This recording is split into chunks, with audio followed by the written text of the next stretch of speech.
पाक वेस्टइंडीज दूसरे टेस्ट के दूसरे रोज के खेल की जो कि खत्म हो चुका है और खेल के इख्तिताम पर पाकिस्तान ने 4 विकेटों के नुकसान पर 76 रन बनाए। इसी से मुतालिक मजीद मालूमात हासिल करेंगे नुमाइंदा दुनिया न्यूज शाहिद लोधी ने हमें ज्वाइन किया। जी शाहिद, कैसी परफॉर्मेंस रही आज पाकिस्तानी टीम की?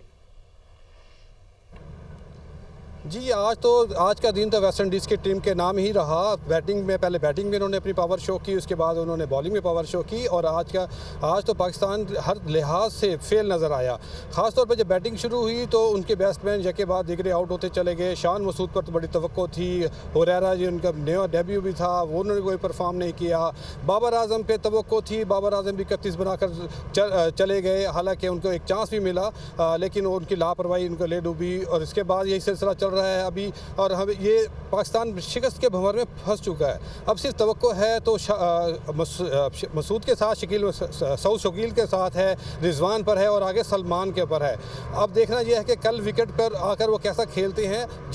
उन्होंने लापरवाही का मुजाहरा किया जाने वालों ने। अब सारी तवक्कुआत जो हैं अब इन बैटर्स के ऊपर हैं कि शायद हम जीत जाएँ। हालांकि अभी 177 रन का बाकी हैं जिन्हें हासिल करना है, लेकिन अभी हम जो बिल्कुल भी तवक्को नहीं रख सकते पाकिस्तान का कोई ऐसा मौजज़ा हो जाए कि पाकिस्तान जीत जाए। लेकिन अभी हम शिकस्त के भंवर में हैं, सारे खिलाड़ी भी अफसरदा हैं और 35 साल बाद वेस्ट इंडीज़ पाकिस्तान में ये पहली फतेह हासिल करेगा। 35 साल के बाद 1990 में उन्होंने लास्ट टाइम फैसलाबाद में जीत हासिल की थी। इस तरह अब हम एक और रिकॉर्ड बनवाने जा रहे हैं वेस्ट इंडीज़ के साथ। अभी ये सोचना है पाकिस्तानी मैनेजमेंट को कि उन्होंने जो दावे किए थे कि सीरीज़ जीतने के लिए, होम सीरीज़ जीतने के लिए ऐसी विकेटें बनाई जाएंगी जिस पे आकिब जावेद से लेकर तमाम मैनेजमेंट इनका दिफा कर रही थी और आज खुद ही उसी भंवर में फंस गई जिनके लिए जो जाल बिछाया था उन्होंने वेस्ट इंडीज़ के लिए, उनके अपने बैटर उसमें उलझ कर रह गए हैं।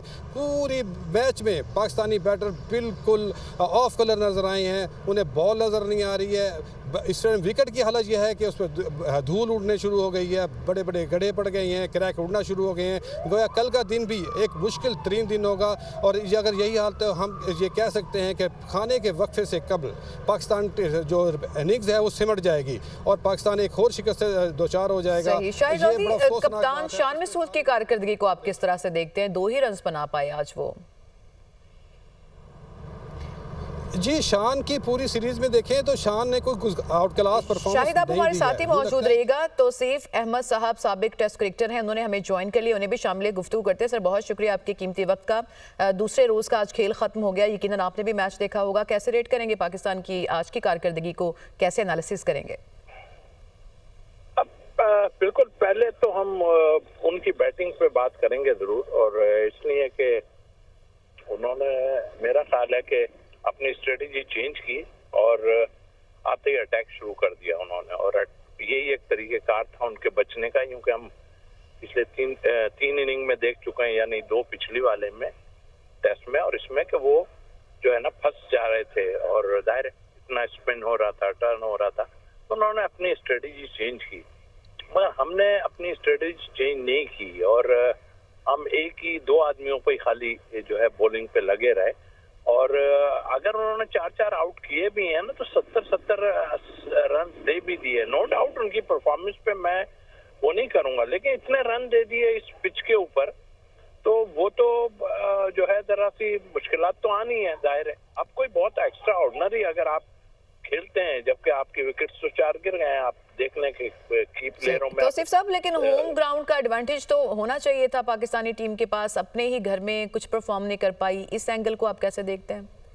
नहीं, हमने देखिए होम एडवांटेज तो लिया और नजर आया लोगों को, वो भी हुआ कि जी ये क्या हो गया क्या नहीं। बिल्कुल ठीक है कि पहले ही दिन इतना टर्न कहीं भी नहीं होता,